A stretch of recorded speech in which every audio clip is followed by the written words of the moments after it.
तो एक ये कल्चर था। मैं आऊंगी दोनों के पास, क्योंकि नहीं देखिए हमारे साथ और भी दो लोग जुड़े हुए हैं, उनसे भी ओपनिंग कमेंट्स ले लेते हैं। भावेश पांडे जी, आपका क्या असेसमेंट है, ऐसा क्यों हो रहा है यूपी में? देखिए, उपचुनाव होने हैं अभी 10 विधानसभाओं में उत्तर प्रदेश में, और अखिलेश यादव जी इस चुनाव को थोड़ा एग्रेसिव तरीके से इसको लेना चाह रहे हैं। लेकिन कभी कभी होता क्या है, उत्साह में हम अपनी सीमाएं लांघ जाते हैं। तो मुझे लगता है अखिलेश यादव जैसे एक अनुभवी और परिपक्व नेता को ऐसी भाषाओं के प्रयोग से बचना चाहिए और अपनी ऊर्जा सही तरीके से अपने क्षेत्र में, अपने विधानसभाओं में जहां चुनाव होने हैं उसमें लगाना चाहिए। ऐसा करने से सिर्फ राजनीतिक शिक्षा लेदर होती है, और जो नौजवान हैं, जो राजनीति में नौजवान हैं और जो इस क्षेत्र में अपना भविष्य बनाना चाहते हैं, ऐसे लोगों के सामने बहुत ही बुरा उदाहरण हम पेश करते हैं। ये बिल्कुल सबके सामने है कि शुरुआत अखिलेश जी ने की, उसके बाद दोनों तरफ से ऐसी बातें हुई।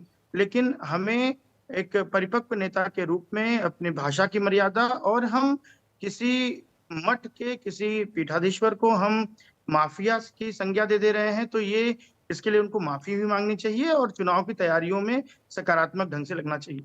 पंकज श्रीवास्तव जी, कांग्रेस शांत क्यों है?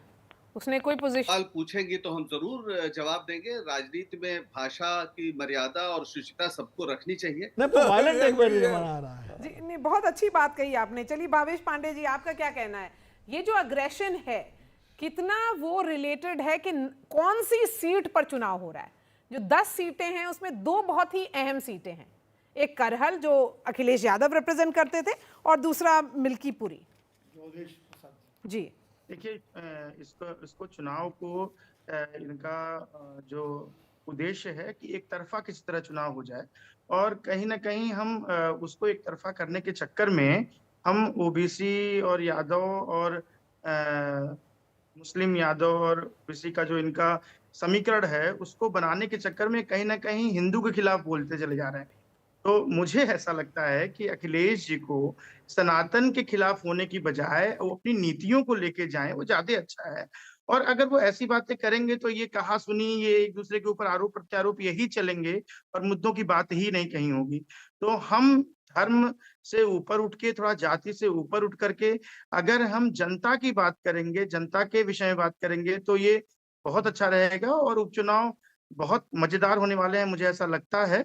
लेकिन इस तरह की बातों से संदेश अच्छा नहीं जाता है। मुझे लगता है अखिलेश जी को संयम रखना चाहिए अपने बातों से और अपने लोगों के बीच। तो आप अखिलेश जी को बार बार एडवाइस कर रहे हैं, तो इसीलिए यहाँ पर प्रदीप भाटी जी जवाब देना चाहते हैं। थोड़ा होमवर्क करके नहीं आए हैं, उनको 2024 करना चाहिए कि हर जाति का, हर धर्म का हमें सहयोग मिला है, जब भी हम इतनी सीट जीते हैं। और वो भी कितनी भी बेईमानी हो जाए, वैसे सीटें तो हम 50-55 से ज़्यादा जीतते। लेकिन एक और चीज़ है, अभी त्यागी जी ने कहा कि उत्तर प्रदेश आज प्रति व्यक्ति आय में सेकंड लास्ट नंबर, सब तरह से उत्तर प्रदेश की जो मुख्यमंत्री हैं वो फेल मुख्यमंत्री हो चुके हैं, और इसी का जवाब 2024 में इन्हें मिला। देखिए, एक तो एक चीज है कि अभी 2000 चाहे 14 कौन, हाँ जी बताना चाह रहे थे आप, गो है। हाँ, भाटी जी ने अभी एक बात कही कि सभी वर्गों का वोट अखिलेश जी को मिला 2024 में।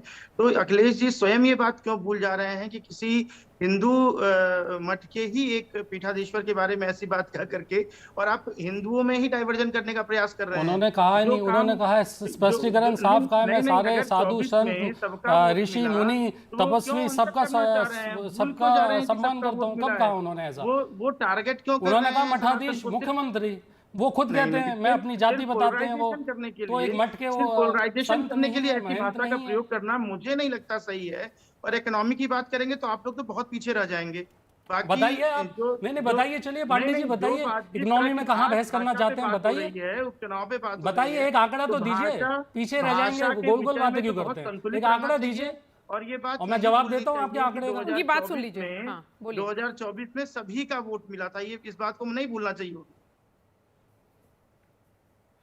2024 में अगर सबका वोट मिला है तो एक, चलिए योगी जी माफिया है ही नहीं, कौन पंकज श्रीवास्तव जी, हो ही नहीं सकते। एक मिनट, पंकज श्रीवास्तव एक मिनट, पंकज श्रीवास्तव जी, जी, आपने देखिए, सुना ये होगा जो- यहाँ की बात, अब तो रंग पर भी सवाल उठ रहा है। बिल्कुल और मैंने जब यहाँ की बात सुनी और इतिहास की भी बात हुई, सुदीप जी बैठे हैं, तो मैं सीधे सुभाष चंद्र बोस की याद करना चाहूंगा। ये 12 मई 1940 का भाषण से वापसी कैसे होगी। वापसी होगी तो कैसे राजनीति होगी। भावेश पांडे जी, जी मैं इतना ही कहना चाहूंगा, सब वरिष्ठ हमारे बोले हैं, और बस इतना ही कहना चाहूंगा कि हाँ, भाषा की मर्यादा बनी रहनी चाहिए। हम सबको एक अच्छा चुनाव दिखे, हम सभी को एक स्वस्थ चुनाव दिखे, बस इसी की कामना करता हूँ। धन्यवाद। चलिए आपने बहुत ही पॉजिटिवली बोला, इसलिए मैं 30 सेकंड्स आप